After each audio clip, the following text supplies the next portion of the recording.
यानंतर पर्यावरणविषयक घडामोडीचा पार्ट म्हणून एक महत्त्वपूर्ण न्यूज आपल्याला लक्षात ठेवणं अपेक्षित आहे। तिसरा न्यूज आपण आता समजून घेतोय चर्चेत असणारा दिल्लीतील वायू प्रदूषण कमी करण्यासाठी क्लाउड सीडिंग प्रकल्प चर्चेमध्ये आहे, जो की दिल्लीमध्ये राबवला जाणार आहे। काय आहे क्लाउड सीडिंग प्रकल्प, जो की दिल्लीमध्ये का राबवला जाणार आहे, सगळे मुद्दे आपण आता वन बाय वन समजून घेण्याचा प्रयत्न करूया।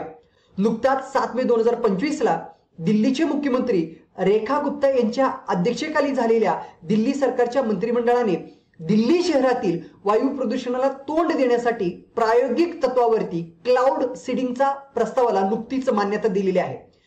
हा जो काही क्लाउड सीडिंग प्रस्ताव आहे त्याचं उद्दिष्ट जर लक्षात घेतला तर दिल्ली शहरामधील वायू प्रदूषण कमी करणं आणि हवेची गुणवत्ता सुधारणा करणं हे मुख्य उद्दिष्ट ठेवून हा प्रकल्प दिल्लीमध्ये राबवला जाणार आहे। क्लाउड सीडिंग म्हणजे काय असतो मित्रांनो? हवामान बदलाची कृत्रिम पद्धत म्हणून याकडे ओळखली जाते। काय केली जाते यामध्ये तर ढगामध्ये कृत्रिम केंद्रके सोडली जाते आणि त्या माध्यमातून पाऊस पाडण्याची क्रिया केली जाते किंवा पाऊस पाडली जाते। हे पावसाचे थेंब हवेतील प्रदूषकांना पृष्ठभागावरती आणतात आणि हवा स्वच्छ करतात।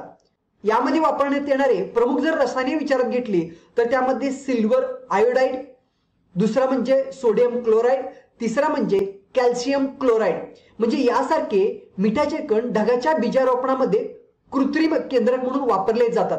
हे केंद्रक म्हणून काम करतात ज्यावरती पाण्याची वाफ घनरूप होऊन पाण्याचे थेंब तयार केली जाते आणि ते पावसाच्या रूपामध्ये पृष्ठभागावरती आणली जाते। एक माहिती लक्षात ठेवणं अपेक्षित आहे या ठिकाणी, ते म्हणजे सिल्वर आयोडाइड हे जगामध्ये सर्वात जास्त वापरले जाणारे कृत्रिम केंद्रक म्हणून ओळखली जाते। या प्रकल्पाची अंमलबजावणी करणारी संस्था जर विचारात घेतली तर IIT दिल्लीच्या सहकार्याने दिल्लीमध्ये हा प्रकल्प राबवला जाणार आहे।